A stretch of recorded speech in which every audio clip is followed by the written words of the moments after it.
조금이라도 틀어지는 행동을 한다면 또 탄핵의 진실을 묻고 간다. 그러면 명확하게 제가 말씀드리지만 제가 봤을 때는 아직까지 여러분 반갑습니다. 빵식입니다. 인후염 때문에 지금 치료를 받고 있지만 몇 마디 하면 또 쉽니다. 그래서 방송 도중에 목이 갈라지거나 쉬더라도 좀 듣기 좀 거북하시더라도 좀 이해를 부탁드리고요. 자, 박근혜 대통령의 조작된 탄핵을 밝히기 위해서 또 내년 총선을 위해서 특별한 상황이 벌어지지 않는다면 박근혜 대통령을 지지할 것을 여러분들께 여러 번 약속을 드렸고요. 솔직히 박근혜 대통령 말고는요 지지할 만한 인물이 없는 것도 현실입니다. 그래서 지난번에 말씀드렸던 우병우 전 민정수석에 대해서 이런저런 말들이 지금 많은데요. 아시다시피 제 방송은 없는 사실을 가지고 소설을 쓰는 방송이 아닙니다. 있는 사실을 토대로 근거와 논리로 방송을 나름 하고 있죠. 며칠 전 중앙일보에서 우병우 전 민정수석에 대해 기사를 썼는데요. 제목은 이렇습니다. 우병우 총선 출마설을 묻자 국가를 위해 할 역할이 있나 생각 중이다. 국가를 위해서. 좋습니다. 저는 지금 전국에서 봤을 때 반드시 짚고 넘어가야 할 것이 바로 박근혜 대통령의 조작된 탄핵의 진실이라고 보고 있습니다.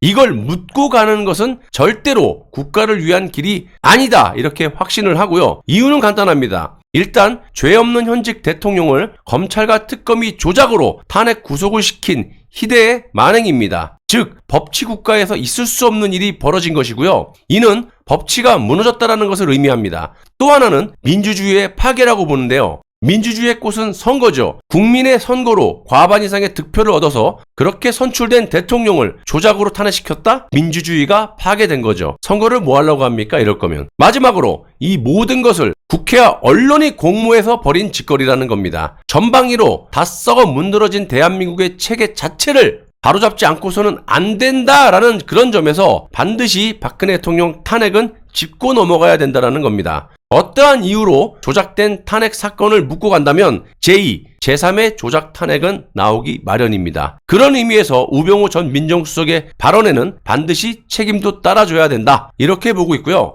우병우 전 민정수석이 출마를 하고 안 하고는 솔직히 제 입장에서 봤을 땐 출마를 해야 된다. 이렇게 보고 있어요. 다만 출마의 본질이 확실해야 된다는 거죠. 우병우 전 민정수석에 대해서 이런저런 말들이 많은데요. 저는 팩트만 짚고 가겠습니다. 그동안 탄핵의 진실을 방송하면서 나름 우병우 전 민정수석에 대해서 우호적인 방송을 해왔던 것도 사실이고 앞으로도 박근혜 대통령을 위해서 헌신한다면 지지를 할 생각이고요. 다만 정상적인 국민, 특히 박근혜 대통령을 지지하시는 분들이 봤을 때 저를 포함해서 조금이라도 틀어지는 행동을 한다면 또 탄핵의 진실을 묻고 간다. 그러면 명확하게 제가 말씀드리지만 비판을 반드시 할 겁니다. 하지만 제가 봤을 때는 아직까지 우병우 전 수석의 발언에는 큰 문제가 없다고 보고 있습니다. 저는 누구든지 탄핵의 진실을 묻고 가자는 그런 자들의 줄 설 생각 요만큼도 없는 인간입니다. 그럴 이유도 없어요. 제가 정치할 것도 아니고 그냥 진실만 밝히는데 도움이 됐으면 하는 바람으로 방송을 해왔고 모든 것을 보고 지금 하고 있는 겁니다. 그래서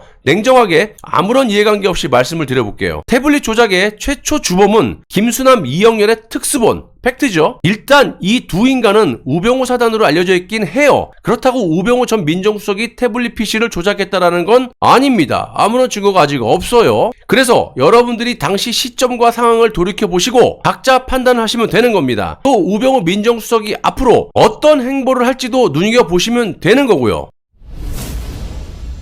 박근혜 대통령의 탄핵이 인용된 날은요 2017년 3월 10일인 건 다 아실 겁니다. 그리고 우병우 민정수석 시절 2016년 10월 24일 JTBC의 최소원이 태블릿을 통해 박근혜 대통령으로부터 청와대 기밀 문서를 받아 국정을 농단했다라는 단독 보도가 터집니다. 이 당시 청와대는 쓰나미가 닥치기 직전에 고립무원의 삶과 다름이 없었고요. 청와대를 이 지경으로 만든 최초의 가해자가 바로 조선일보라는 겁니다. 당시 조선일보는 탄핵 정국이 시작되기 전인 2016년 7월 18일 일면 톱기사로 우병우 민정수석의 처가 부동산을 넥슨이 5년 전에 1326억 원에 사줬다. 이런 취지의 기사를 보도했다라는 거예요. 당시 이 두 건의 기사에 대해서 우병우 전 민정수석은 즉각 대응을 했었죠. 허위사실 공표 혐의로 조선일보 및 경향신문사와 해당 기사를 쓴 기자를 형사 고소하고 민사로도 제소했습니다. 그런데 이런 파문이 가라앉기는커녕 거의 모든 언론에서 짰다는 듯이 그냥 닭 득다같이 들러붙어서 우병우 본인은 물론이고 부인과 군에 있는 아들, 심지어 돌아가신 장인어른과 처가 회사까지 광범위한 추측성 의혹 보도를 남발하기 시작합니다. 당시 피해자인 우병우 전 민정수석은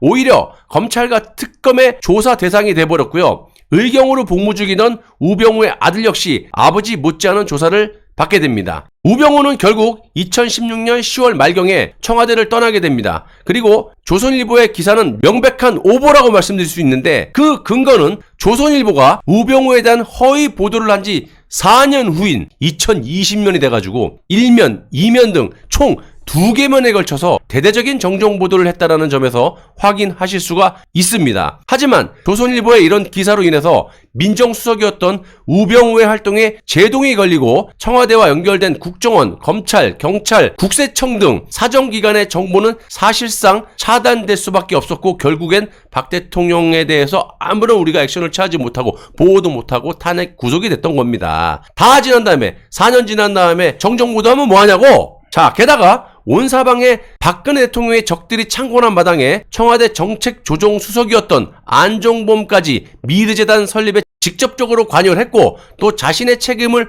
모면하기 위해서 특정 언론 기자들과 접촉을 하면서 박근혜 대통령에게 모든 책임을 떠넘길 때였어요. 이런 상황이었기 때문에 청와대의 초기 대응이 미흡했을 거라는 제 판단입니다. 제가 여러 차례 방송을 해드렸지만 안종범이 박근혜 대통령의 조남을 팔아가지고 500억 원대의 출연금 요청 기사가 나왔을 때 민정수석으로서의 우병우 또 홍보수석으로서의 김성호가 바로 언론과 전경련 측의 사실관계를 따져 묻지 않았느냐라는 의혹들이 있었고 제가 방송을 한 적이 있습니다. 정상적이라면요. 당시 TV조선에서 이런 엄청난 기사가 보도됐다면 어떻게 해야 돼요? 곧바로 홍보수석 김성우는 TV조선에 전화를 해서 사실관계를 따져 물었어야 되는 것이고 우병우 민정수석은 전경련과 안종범에게 사실관계를 묻고 대응을 했어야 하는데 안종범의 책에서는 오히려 오랜 시간 동안 방치를 하고 안종범, 김성우, 우병우가 함께 박근혜 대통령을 찾아가서 비선 실세를 인정하라는 그런 행태를 보였다는 겁니다. 실제로 우병우도 이와 관련해서 박근혜 대통령께서 그 당시 엄청 화를 내셨고 그런 모습은 생전 처음 봤다. 이렇게 말을 한 적이 있지 않습니까? 그도 그럴 것이 이게 사실이라면요. 박근혜 대통령 입장에서 자신의 결백을 거짓으로 인정하라고 이 세 명이 그냥 수석이 와갖고 이렇게 사실이 아는 거를 사실이라고 이렇게 결백을 인정하라고 하면 화가 얼마나 나셨겠습니까? 이 문제도 우병우 전 수석이 진실을 알고 계신다면 또 진실과 팩트가 틀리다면 반박하면 되는 겁니다. 아니면 아니다. 맞으면 맞다. 맞다면 문제가 심각한 거죠.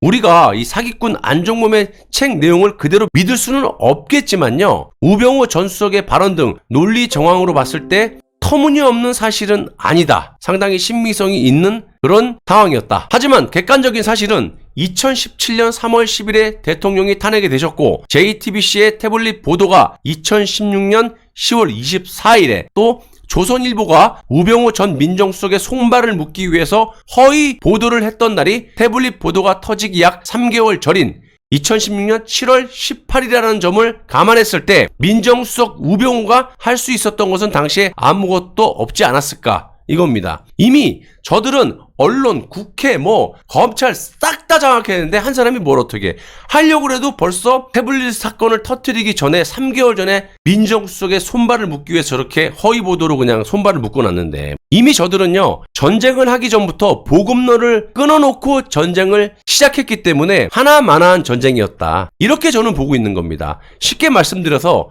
사정 기능을 민정수석이 돌릴 수 없도록 조선일보를 비롯한 전 언론에서 우병우 민정수석에 대한 또 가족에 대한 허위 기사를 남발해갖고 민정수석으로서 아무런 손을 쓸 수 없게 만들어 놓은 다음에 국정농단 태블릿 PC를 JTBC를 통해서 터뜨리고 탄핵을 본격적으로 밀어붙였다라는 것이 제 판단입니다. 제 논리고요. 중요한 건 현재 윤석열 정부를 포위해서 양동작전으로 야금야금 권력을 탈취하고 있는 이 친이계와의 전투에서 과연 우병우 전 수석이 내년 총선 전에 박근혜 대통령의 결백을 주장하면서 정치를 시작할 건지 아니면 권력욕에 빠져서 진실을 묻고 자기 혼자 살려고 할 것인지 또 더 나아가서 박근혜 대통령의 의중은 어떠한 것인지를 우리가 상황을 지켜보면서 차근차근 판단해야 된다는 겁니다. 섣부른 판단은 금물이라는 것을 말씀드리면서 마무리하겠습니다.